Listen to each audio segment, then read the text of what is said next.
ನಮಸ್ತೆ.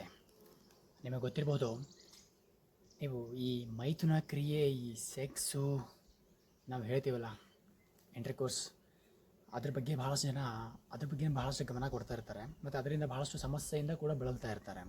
ಯಾಕೆ ಅಂತಂದರೆ ಜೀವನದಲ್ಲಿ ಅದೇ ದೊಡ್ಡದು, ಅದಕ್ಕಿಂತ ಬೇರೆ ಏನೂ ಇಲ್ಲ ಅಂತ ಒಂದು ಉದ್ದೇಶದಿಂದ ಏನಾಗಿರುತ್ತೆ ಅಂದರೆ ನಮ್ಮ ಇಡೀ ಒಂದು ಶರೀರದಲ್ಲಿ ಮತ್ತು ಮನಸ್ಸಿನಲ್ಲಿ ಕೂಡ ಅದೇ ತುಂಬಿರುತ್ತೆ. ಆ ಸಂದರ್ಭದಲ್ಲಿ ಏನಾಗಿರುತ್ತೆ ಅಂತಂದರೆ ಅದೇ ಭಾಳ ದೊಡ್ಡದಾಗಿರುತ್ತೆ. ದೊಡ್ಡದು ಬಿಡ್ತೀರಾ. ಅವಾಗ ಏನಾಗುತ್ತೆ ಅಂತಂದರೆ ನಿಮಗೆ ಏನೇ ಒಂದು ಸಮಸ್ಯೆ ಅಂದರೆ ಏನಾದರೂ ಕೂಡ ನೀವು ಮೊದಲು ಫೋಕಸ್ ಮಾಡೋದು ಇದ್ರ ಮೇಲೆ ಅಂತಂದರೆ ಸೆಕ್ಸ್ ಬಗ್ಗೆ.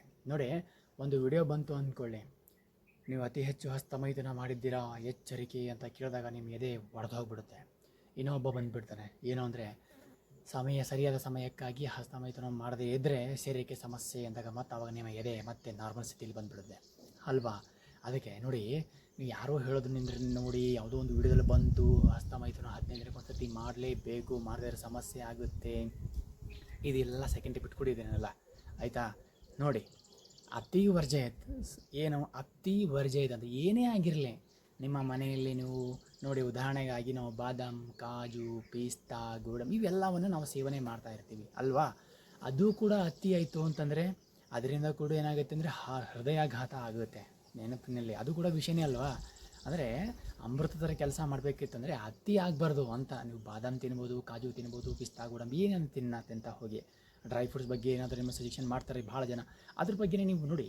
ಅತಿ ಆಯಿತು ಅಂದರೆ ಅದು ಕೂಡ ವಿಷಯ ಆಗುತ್ತೆ, ಗಮನದಲ್ಲಿ ಇಟ್ಕೊಳ್ಳಿ. ನೀವು ಯಾರೋ ಒಂದು ವಿಡಿಯೋ ನೋಡಿಬಿಟ್ಟು ಎದೆನ ಶಾಂತ ಮಾಡಿಕೊಂಡು ಮತ್ತೊಂದು ವಿಡಿಯೋ ನೋಡಿಕೊಂಡು ಎದೆನ ಡಮಾರ್ ಅಂತ ಹೊಡ್ಕೊಂಡು ಬಿಡೋದು, ಇದನ್ನೆಲ್ಲ ಯಾಕೆ ಮಾಡ್ತಾ ಹೋಗ್ತೀರಾ ಅಲ್ವಾ.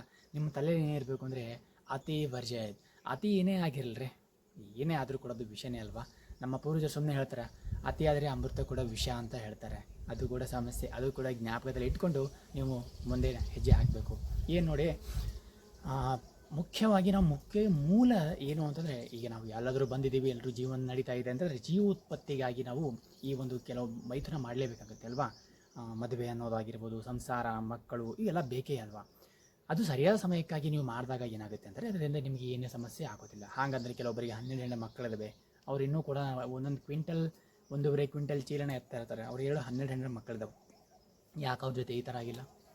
ಯಾಕೆ ಆಗಿಲ್ಲ ಅಂತಂದರೆ ಅವರ ಆಚಾರ, ಅವರ ವಿಚಾರ, ಅವರ ಆಹಾರ, ಅವರ ವಿಹಾರ ಇವೆಲ್ಲ ಚೇಂಜಸ್ ಆಗಿದ್ದಾವೆ, ಬದಲಾಗಿದ್ದವು. ಅವಾಗೆಲ್ಲ ಬೇರೆ ಒಳ್ಳೆ ಆಹಾರ ಇತ್ತು, ಅವ್ರ ವಿಚಾರ. ಅವರು ಒಣಗಿದ ರೊಟ್ಟಿ ಅಥವಾ ಬೇಳೆ ಏನೋ ತಿಂತಿದ್ರು, ಅದರ ವಿಚಾರ ಮಾತ್ರ ಒಳ್ಳೆ ತಿಂತಿದ್ರು. ನೀವು ಇವತ್ತು ಒಳ್ಳೆ ಆಹಾರ ಫುಡ್ ತಿಂತಾ ಇರ್ತೀರ, ಅದಕ್ಕೆ ಕೆಟ್ಟ ವಿಚಾರಗಳನ್ನು ಕೂಡ ತಿಂತಾ ಇದ್ದೀರಾ. ಅದರಿಂದ ನಿಮ್ಮ ಸೆಕ್ಸ್ ಲೈಫ್ ಏನಾಗುತ್ತೆ ಅಂದರೆ ಸಂಪೂರ್ಣವಾಗಿ ನಷ್ಟ ಆಗ್ತಾ ಹೋಗ್ತಾ ಇದೆ. ಅಲ್ಲಪ್ಪ, ನಾನು ಹಿಂದೆ ಚಿಕ್ಕಂದಿಲ್ಲ ನಾನು ಹಸ್ತಮೈಥುನ ಮಾಡಿದೆ, ಹಾಗಾಯಿತು ಹೀಗಾಯಿತು, ಇವೆಲ್ಲ ಯಾಕೆ ತಲೆ ಕೆಡಿಸ್ಕೊಳ್ತೀರಾ ಅಲ್ವಾ. ತಲೆ ಕೆಡಿಸ್ಕೊಳ್ಳೋಂಥ ವಿಷಯ ಇಲ್ಲ. ಪರಿಹಾರ ಏನು ಅನ್ನೋದ್ರ ಬಗ್ಗೆ ಗಮನ ಕಟ್ಕೊಳ್ಕೊಡಿ. ಹಿಂದೆ ಏನೋ ತಪ್ಪು ಮಾಡಿದ್ರೆ ಅಂದರೆ ಅತಿಯಾಗಿ ಮಾಡಿದಿರಾ, ತಪ್ಪು. ಅತಿ ಆಗಿ ಮಾಡಿದ್ರೆ ಏನೇ ಆಗಿರಲಿ, ಅದು ನೀವು ಏನೋ ಇವತ್ತು ಆಹಾರ ಭಾಳ, ಇವತ್ತು ಪನ್ನೀರ್ ತಡ್ಕ ಇದೆ, ಮತ್ತೇನು ಚೆನ್ನಾಗಿ ಊಟ ಮಾಡೋಣ, ಇಲ್ಲಿವರೆಗೂ ಬರೋವರೆಗೂ ಊಟ ಮಾಡೋಣ ಅಂತಂದರೆ ಸಮಸ್ಯೆ ಆಗ್ತದೆ. ಅಥವಾ ಹಾಗೆ ಊಟ ಮಾಡಿದ್ರಿ ಅಂತಂದರೆ ರಾತ್ರಿಯಿಂದ ಬೆಳಗಿನ ಜಾವವರೆಗೂ ನಿಮಗೆ ನಿದ್ರೆ ಬರೋದಿಲ್ಲ. ಅತಿ ಆಯ್ತಲ್ವಾ. ಅದು ತಿಂದ್ರಿ ಕೂಡ ಒಳ್ಳೆ ತಾನೇ, ಮನಸ್ಸಿನಿಂದಾನೇ ತಿಂದ್ರಿ ಅಲ್ವಾ, ಮನಸ್ಸಿನಿಂದನೇ ಹಸ್ತಮೈಥುನ ಮಾಡಿರ್ಬೋದಲ್ವಾ. ಅದಕ್ಕೆ ಹಿಂದೆ ಮಾಡಿರ್ತಕ್ಕಂಥ ತಪ್ಪುಗಳನ್ನು ಅತಿ ಹೆಚ್ಚಿನ ಪ್ರಯತ್ನ ಮಾಡ್ತಾ ಹೋದಾಗ ಅದನ್ನು ಮಾಡೋಕ್ಕೆ ಹೋಗ್ಬಿಡಿ. ಶಾಸ್ತ್ರದಲ್ಲಿ ಹೇಳಲಾಗಿದೆ, ಋತುವಿಗನುಸಾರವಾಗಿ ಯಾರು ಸೆಕ್ಸ್ ಹೆಚ್ಚಿಗೆ ಮಾಡಬೇಕು, ಯಾರು ಮಾಡಬಾರ್ದು, ಯಾರ ಹತ್ರ ದೇಹದ ಶಕ್ತಿ, ಎಲ್ಲರ ಶಕ್ತಿ ಬೇರೆ ಬೇರೆ ಆಗಿರುತ್ತೆ. ಯಾಕೆಂದರೆ ಇಲ್ಲಿ ನೋಡಿ, ವಾತ ಪಿತ್ತ ಕಫ ಯಾವ ರೀತಿ ಬಾಡಿಯಾಗಿರುತ್ತೆ, ಮತ್ತು ಅದರಲ್ಲಿ ಶಕ್ತಿ ಓಜಧಾತು ಯಾವ ರೀತಿಗೆ ಅವರ ಶರೀರದಲ್ಲಿ ಇರುತ್ತೆಲ್ಲ ಆ ರೀತಿಗೆ ಅವರು ಮೈಥುನ ಮಾಡ್ಬೋದು. ಕೆಲವೊಬ್ಬರು ದಿವಸದಲ್ಲಿ 4 ಮಾಡ್ತೀವಿ, 5 ಮಾಡ್ತೀವಿ ಅಂತ ಹಾಗೆ ಹೇಳ್ತಾರೆ ಅವರು, 5 ಸರ್ತಿ ಹಸ್ತಮೈಥುನ. ಹಾಗಾದರೆ ದೊಡ್ಡ ಸಮಸ್ಯೆ ಆಗೋದು ಕಟ್ಟಿಟ್ಟ ಬುತ್ತಿ ಅಲ್ವಾ. ಗಮನದಲ್ಲಿ ಇಟ್ಕೊಳ್ಬೇಕು ಈ ವಿಷಯನ. ನೀವು ಏನೇ ಮಾಡಿರಿ ವಿಚಾರ ಚೆನ್ನಾಗಿ ಇಟ್ಕೊಳ್ಳಿ, ದೇಶ ಪ್ರೇಮ ಇರಲಿ, ದೇಶದ ಬಗ್ಗೆ ಗಮನ ಇರಲಿ, ಬೇರೆ ದೇಶದವ್ರ ಬಗ್ಗೆನೂ ಕಾಳಜಿ ಇರಲಿ, ನಮ್ಮ ದೇಶ ಯಾವ ರೀತಿ ಮುಂದೆ ಬರಬೇಕು ಅದ್ರ ಬಗ್ಗೆಯೂ ಎಲ್ಲ ರೀತಿಯಿಂದ ಎಲ್ಲ ರಂಗದಲ್ಲೂ ಕೂಡ ನಮಗೆ ಒಂದು ಒಳ್ಳೆಯ ವಿಚಾರಗಳಿರಬೇಕು ಮತ್ತು ಆಚಾರ ಇರಬೇಕು. ನಾವು ಆಚಾರ ವಿಚಾರ ಸರಿಯಿತ್ತು ಅಂತಂದರೆ ಪ್ರತಿಯೊಂದ್ರ ಬಗ್ಗೆ ಸಂಸ್ಕಾರ, ಶಾಸ್ತ್ರ ಇವೆಲ್ಲವನ್ನು ಸರಿಯಾದ ರೀತಿಯಿಂದ, ಧರ್ಮ ಎಲ್ಲವನ್ನು ಸರಿಯಾದಂತ ಕಾಪಾಡ್ತಾ ಹೋಗ್ಬೇಕು. ನಾವು ಈ ಮಾರ್ಗಕ್ಕೆ ಬಿದ್ದೀವಿ ಅಂದರೆ ನೀವು ಅತಿ ಹೆಚ್ಚು ಸೆಕ್ಸುವಲ್ ಬಗ್ಗೆನೇ ಯೋಚನೆ ಮಾಡ್ತೀರಲ್ಲ, ಆ ಯೋಚನೆಯಿಂದ ಹೊರಗಡೆ ಬರ್ತಾ ಹೋಗ್ತೀರಾ. ನಿಮ್ಮ ಬೆಳಗಿನ ದಿನನಿತ್ಯ ಜೀವನದಲ್ಲಿ ಬದಲಾವಣೆ ಮಾಡ್ಕೊಳ್ಳೋದು ಪ್ರಯತ್ನ ಮಾಡಿ. ಯಾವ ರೀತಿ?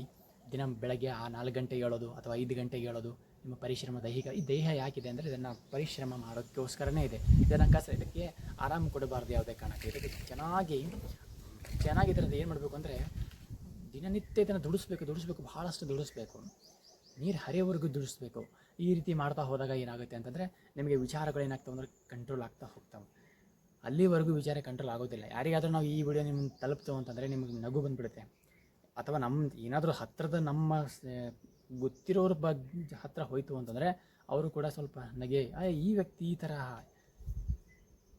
ನಿಮಗೆ ಹೆಂಗಿದೆ ಅಂತಂದರೆ ನಿಮ್ಗೆ ಅಮೇರಿಕಾದವ್ರು ಬಂದೇ ಹೇಳಬೇಕು ಏನು ಅಂತಂದರೆ ಅತಿ ಹೆಚ್ಚು ನೀರು ಕುಡಿಬಿಟ್ರೆ ಸತ್ತು ಹೋಗ್ತೀರಾ ಅಂತ ಹೇಳಬೇಕು. ನಾವು ಹೇಳಬಾರ್ದು ನಿಮಗೆ. ಜಲಮಧಿಕ್ಯಾಣ ಮನುಷ್ಯಾಣಂ ಆಮವೃದ್ಧಿ ಪ್ರಜಾಯತೆ ಅಂತಂದರೆ ನಿಮಗೆ ಅರ್ಥ ಆಗಲ್ಲ. ಅವನು ಯಾವನೋ ಅಮೆರಿಕದಿಂದ ಹೇಳಬೇಕು, ಇಲ್ಲಾಂದರೆ ಇಂಗ್ಲೆಂಡ್ದವರೇ ಹೇಳಬೇಕು, ಬೇರೆ ದೇಶದವ್ರು ಹೇಳಬೇಕು ನಿಮಗೆ. ಅಲ್ಲಿವರೆಗೂ ನಿಮಗೆ ಅರ್ಥ ಆಗಲ್ಲ. ಯಾಕೆಂದರೆ ಇಂಗ್ಲೀಷ್ನವರು ಎಲ್ಲನೇ ಕೊಟ್ಟರು ಅಂತ ಹೇಳುವಂಥ ಕೆಲವೊಂದು ಭ್ರಮೆನಲ್ಲಿದ್ದಾರೆ.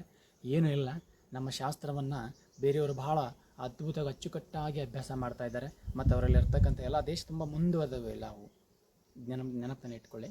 ಎಲ್ಲ ಶಾಸ್ತ್ರ ಅಧ್ಯಯನ ಮಾಡಿಬಿಟ್ಟಿನ ಅದ್ಭುತವಾದಂಥ ಒಂದು ಉನ್ನತ ಶ್ರೇಣಿಯಲ್ಲಿದ್ದಾವೆಲ್ಲ. ಇನ್ನು ಇಲ್ಲಿ ಯೋಚನೆ ಮಾಡ್ತಾನೆ ಇವತ್ತು ನಮ್ಮ ಭಾರತ ದೇಶದಲ್ಲಿ ಯಾರಿಗೂ ದೇಶ ಪ್ರೇಮ ಇಲ್ಲ. ಏನು ಹುಟ್ಟಿದೀವಿ, ತಿನ್ನಬೇಕು, ಮಕ್ಕಳು ಮಾಡಬೇಕು, ಸಾಯಬೇಕಷ್ಟೇ. ಇದಕ್ಕೆ ಬಿಟ್ಟು ಬೇರೆ ಏನೂ ಇಲ್ಲ. ಇದಕ್ಕಿಂತ ಒಂದು ಉತ್ತಮವಾದಂಥ ಜೀವನ ಇದೆ. ನಿಮಗೆಲ್ಲ ಜೀವನ ಸರಿಯಾದ ರೀತಿಯಿಂದ ಬಾಳಬೇಕು. ನಿಮ್ಮ ಸೆಕ್ಸುವಲ್ ಲೈಫು, ನಿಮ್ಮ ಸಾಂಸಾರಿಕ ಜೀವನ ಎಲ್ಲ ಸರಿಯಾದ ರೀತಿಯಿಂದ ಬಾಳಬೇಕು, ನಡಿಬೇಕು ಅಂತಂದರೆ ನೀವು ಯೋಗ ಮತ್ತು ಆಯುರ್ವೇದ ಮಾರ್ಗಕ್ಕೆ ಬನ್ನಿ.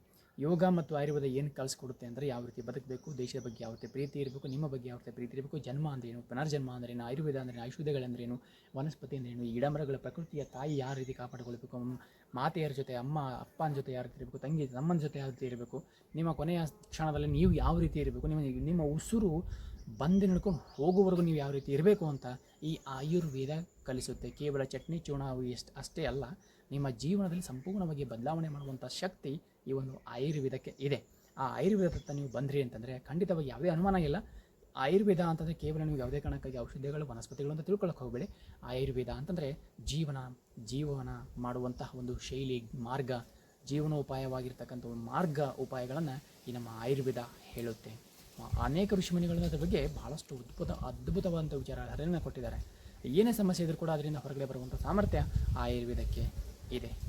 ಅದಕ್ಕೋಸ್ಕರ ನೀವು ನಿಮ್ಮ ಜೀವನದಲ್ಲಿ ಯಾವುದೇ ಒಂದು ಸಮಸ್ಯೆ ಬಂತು ಅಂದರೆ ಅದನ್ನು ದೊಡ್ಡದು ಮಾಡ್ಕೊಳ್ಳೋಕೆ ಹೋಗಬೇಡಿ. ಪರಿಹಾರದತ್ತ ಹೋಗಿ.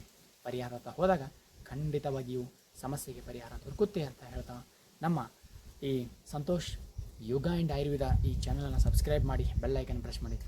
ಇಷ್ಟ ಆಯಿತು ಅಂತಂದರೆ ನಿಮಗೆ ಬೇರೆಯವರಿಗೂ ಉಪಯೋಗ ಆಗಬೇಕು ಅಂದರೆ ಶೇರ್ ಮಾಡುವಂಥ ಪ್ರಯತ್ನ ಮಾಡಿ.